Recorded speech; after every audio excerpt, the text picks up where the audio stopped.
C'était mon objectif phare pour 2025, courir un semi-marathon pour la première fois de ma vie. Sauf que très vite, début janvier 2025, j'ai eu mes tout premiers symptômes de ma sclérose en plaques. Bras gauche engourdi, main gauche engourdie, j'avais plus aucune force. Alors c'est vrai qu'on peut courir comme ça, sauf que j'avais aussi des symptômes au niveau de mon pied gauche et je traînais un peu la patte, on va dire, j'avais des petits troubles de l'équilibre. Et là pour le coup, c'est chiant de courir comme ça. Sauf que un mois plus tard, plus rien.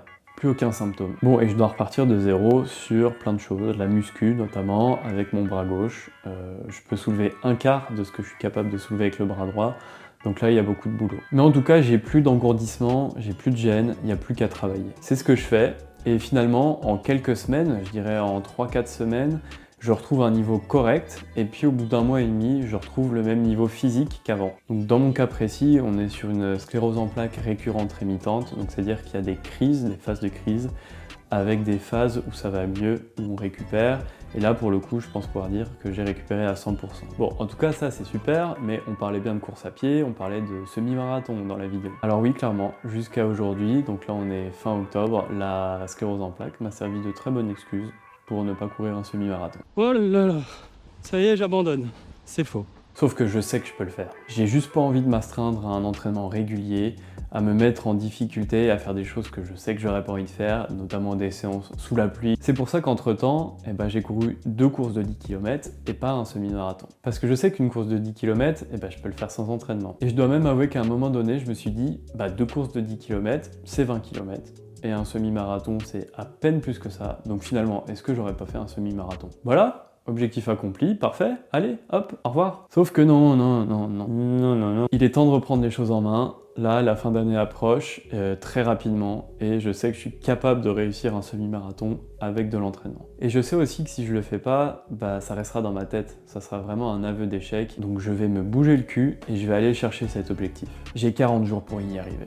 Le semi-marathon, c'est 21,00990099009 km à parcourir. J'y vais avec un objectif clair, battre le record du monde. Jacob Kiplimo, fais gaffe à ton record. Déjà, en vrai, je dois choisir si je vais courir mon semi-marathon en moins ou en plus d'1h50.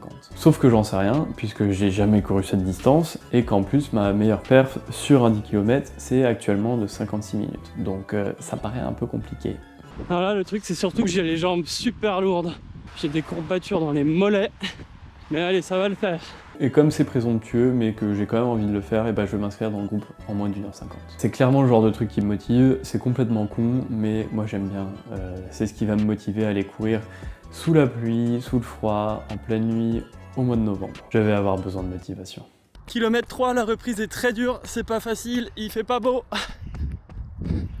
Allez. Pour l'instant, je sais pas courir intelligemment, je sais pas faire de plan d'entraînement, donc on va utiliser une application, ça sera plus simple. Perso, j'utilise l'application de Decathlon qui s'appelle Keeprun Pacer. Alors évidemment, c'est pas sponsorisé, mais je la trouve vraiment bien ergonomique et surtout, je peux fixer mon objectif même s'il est assez proche dans le temps, alors que sur d'autres applications, je pouvais même pas créer mon programme à cause de ça. Du coup, objectif 1h49 et ce qui me fait peur, c'est que pour l'allure moyenne, ça donne 5,09 au kilomètre. C'est beaucoup plus rapide que sur mon meilleur 10 km. Je sais pas dans quoi je me suis embarqué là. Ma stratégie, elle est simple, c'est vraiment de suivre un plan d'entraînement tout fait et de surtout ne pas réfléchir. Crucial, ne pas réfléchir. Si je réfléchis pas, j'y vais et basta, c'est réglé, je fais mes entraînements, c'est comme ça qu'on construit la discipline. Si je fais ces vidéos, c'est pour moi, en partie, mais c'est aussi dans l'espoir de motiver quelques personnes à rejoindre l'aventure et à aller de l'avant, quelles que soient leurs difficultés. Le sport, ça fait tellement de bien au moral, franchement, pour moi, ça change tout. Donc même si vous partez de zéro, voire de -1, allez-y quand même. Qu'est-ce que vous avez à y perdre? En tout cas, le défi, il est lancé, c'est parti, ça fait donc à peu près 40 jours. Je pense vraiment que je peux le faire, c'est sûr.